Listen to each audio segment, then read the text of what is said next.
बिस्मिल्लाहिर्रहमानिर्रहीम। Discover youth के नाजरीन और सामीन अस्सलाम वालेकुम। उम्मीद करती हूँ आप सब खैरियत से होंगे और अब तक उम्मीद करती हूँ कि मेरे चैनल को सब्सक्राइब कर चुके होंगे। नाजरीन, जिस तरह की मैं आपको अपनी पिछली एक वीडियो में शिर्क के बारे में बता रही थी, उसी गुफ्तगू को आगे लेकर चलते हैं। शिर्क के बारे में कुछ मैं गाइड करना चाह रही हूँ, आपसे कुछ बात करना चाह रही हूँ कि शिर्क असल जो मैंने बताया था कि अल्लाह ताला की सिफ़ात में शिर्क करना क्या है। वो इस तरह के जिस तरह अल्लाह पाक फरमाते हैं बिनाई अल्लाह देता है, गोयाई अल्लाह अता करता है, रिज़्क अल्लाह अता करता है, बीमारी शिफा तंगदस्ती औलाद हर नेमत अल्लाह ताला ही अता करते हैं। इसमें किसी का अमल और दखल हरगिज़ नहीं होता। कोई अल्लाह की मखलूक हमें ये चीज़ें अता नहीं कर सकती सिवाय अल्लाह पाक के। आजकल आज देखते होंगे, अक्सर इंटरनेट पे भी देखा जा रहा है कि बहुत सारे नाम निहाद बाबा जी, जाली पीर वो मैदान में उतर आए हुए हैं और कोई गोयाई दे रहा है कि गूंगे हैं वो बोल नहीं सकते, वो बाबा जी के हुक्म से बोलना शुरू हो गए। कुछ अंधे हैं वो देख नहीं सकते तो बाबा जी के एकदम से वो देखना शुरू हो गए। बहरे सुन नहीं सकते, सुनना शुरू हो गए। बहुत बीमार हैं तो वो उनको शिफा मिल गई। रिस्क की तंगी है तो उनको रिस्क मिल गया। बहुत सारी इससे रिलेटेड चीज़ें जो हैं वो हमें देखने को मिलती हैं और इंटरनेट में ही मैं देख रही हूँ कि बहुत नाम निहाद ऐसे लोग हैं।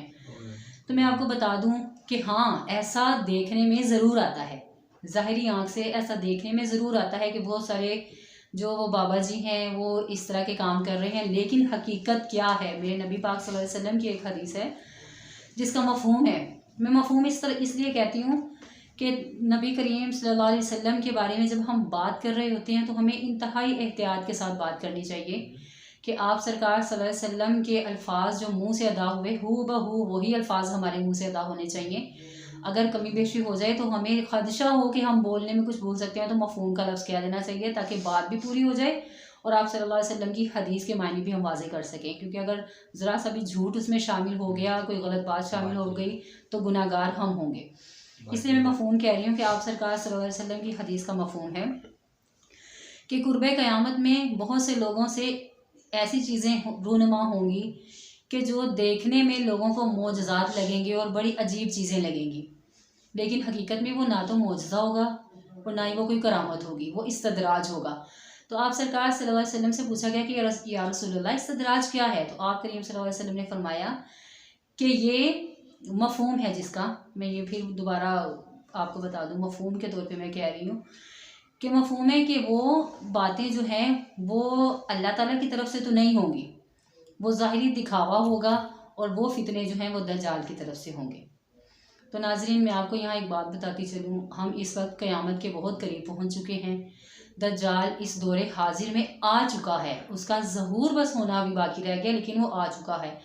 उसके तमाम फितने जो हैं वो बारी बारी दुनिया में फैलते जा रहे हैं और हमें बिल्कुल उसका अंदाज़ा नहीं है। बातिल क़ुव्वतें ये जान चुकी हैं और वो उसका भरपूर साथ दे रही हैं दज्जाल का इन फितनों को फैलाने में। और उन्हीं फितनों का जो हिस्सा है ये हमारे नाम निहाद जाली पीर, जाली बाबा जी हैं कि ये कोई अंधे को ठीक कर रहा है, कोई बहरे को ठीक कर रहा है और कुछ कमज़ोर अकीदा लोग उन्हीं को खुदा मान बैठते हैं, उनके पाँव चूमते हैं, झुक जाते हैं, जैसा वो कहते हैं वैसा करते हैं। यहाँ तक कि बहुत से इस्लाम मुखालिफ काम करने से भी गुरेज नहीं करते। ऐसे बहुत से गुनाह कर जाते हैं जो अल्लाह को नाराज़ करने वाले होते हैं और अल्लाह के गज़ब को दावत देने वाले वो खुद इंसान बन जाते हैं। मैं आपसे ये कहूँगी कि इन चीज़ों से बचें। ये जो बाबा जी आपको कह रहे हैं औलाद हो जाएगी, रिस्क की जो है वो कुशादगी हो जाएगी, आपके घर से तंगदस्तियाँ गायब हो जाएंगी, आपके जो बीमार हैं वो सब ठीक हो जाएंगे, ये हरगिज़ ऐसा नहीं कर सकते। आप अल्लाह पाक से दुआ करें, नमाज़ पढ़ के खुद अल्लाह पाक से खुद दुआ मांगें, अल्लाह पाक आप पर रहमत फरमाएंगे। जो मुश्किलात होती हैं, तंगदस्तियाँ होती हैं, वो एक मुकर्रर वक्त के लिए होती हैं। अल्लाह पाक से आप दुआ करें, इस्तिग़फ़ार करें, अपने गुनाहों की तौबा करें। अल्लाह पाक बड़े रहीम व करीम हैं, वो सुनते हैं। अल्लाह पाक 70 माओं से बढ़कर प्यार करने वाली ज़ात है। एक माँ हमें दुख और तकलीफ़ में नहीं देख सकती, तो जो अल्लाह 70 माओं से ज़्यादा प्यार करने वाला है वो जानबूझकर हमें तकलीफ़ में कभी डालेगा? ये आप खुद सोचिए। और अगर उसने हमें तकलीफ़ में डाला है तो वो ज़रूर हमें उसमें से जल्द अज जल्द निकालने के असबाब भी पैदा करेगा। ये जो नाम निहाद बाबे हैं इनके पास जाकर अपना ईमान ज़ाया मत कीजिए। ईमान तो ईमान, आजकल बहुत से लोगों की इज्जतें ख़राब हो रही हैं और ये आप इंटरनेट में देख रहे हैं, मैं झूठ नहीं बोल रही।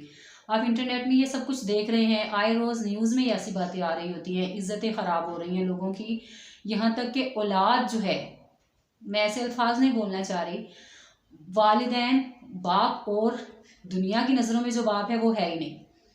ये बाबों की अता किरदा जो चीज़ें हैं, ये हमारे ज़ईफ़ुल अक़ाइद जो लोग हैं, ये सिर्फ़ उनकी एक कम अक़ली की वजह से, थोड़ी सी कम इल्मी की वजह से ऐसी बातें रूनुमा हो जाती हैं कि वो दीन और कुरान को ख़ुद समझते नहीं और इन बाबों के पीछे चल पड़ते हैं। और अगर कोई इनको समझाए तो फिर ये आगे से ये कहते हैं हम उन जैसी इबादत नहीं कर सकते, हम उन जैसा अमल नहीं कर सकते।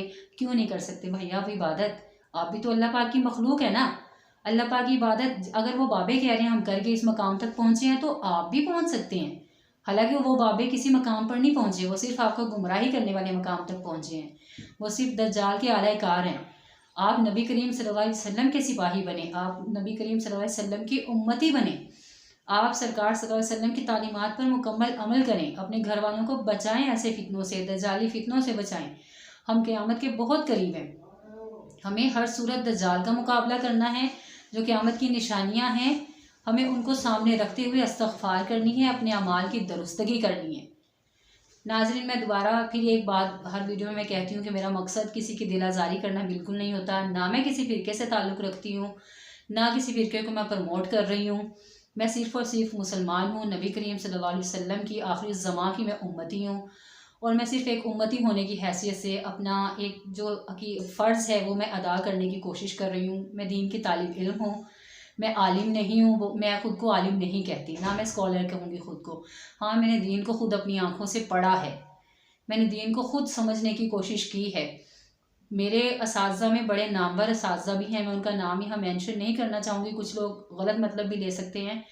मैं ये लेकिन ये बताऊँगी कि मैं मुस्तनद उलमा से और मुस्तनद किताबों को मैंने पढ़ा हुआ है, लेकिन मैं किसी फ़िरके को प्रमोट नहीं कर रही। मैं सिर्फ़ और सिर्फ दज्जाल और फितनों के ख़िलाफ़ बात करने के लिए इस इंटरनेट में आई हूँ। तो आपसे मेरी गुजारिश है कि इसमें मेरा साथ दीजिए। नाज़रीन, आपको मेरी बातें पसंद आई होगी। अगर आपको ये बातें पसंद आई हैं, आपको लगा मैंने आपको कोई हक़ की बात सही बताई है, सही तरीके से बता दी है, तो आपसे गुजारिश है कि मेरे चैनल को सब्सक्राइब कीजिए, दीन की बात को फैलाने में मेरा साथ दीजिए, इस वीडियो को शेयर कीजिए, अगर पसंद आई तो लाइक कीजिए। और अगर मुझे कोई मशवरा देना चाहते हैं, कोई सवाल पूछना चाहते हैं कि मैं अगली वीडियो किस टॉपिक पर बनाऊँ, तो आप मुझे कमेंट में भी बता सकते हैं।